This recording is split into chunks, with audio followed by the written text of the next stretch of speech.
ভাষায় যারা কথা বলেন, বাংলা ছবি যাদের প্রাণের, তাদের কাছে পৌঁছে যাওয়ার এটা আমাদের চেষ্টা।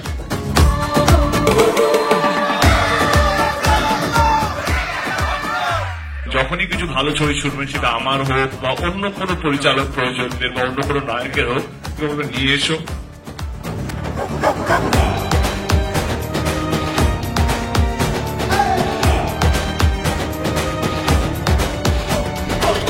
চলুন সবাই মিলে বাংলা ছবি ডানা ছড়াই, আরো বড় আকাশে উড়ি। Thank you so much for all the love.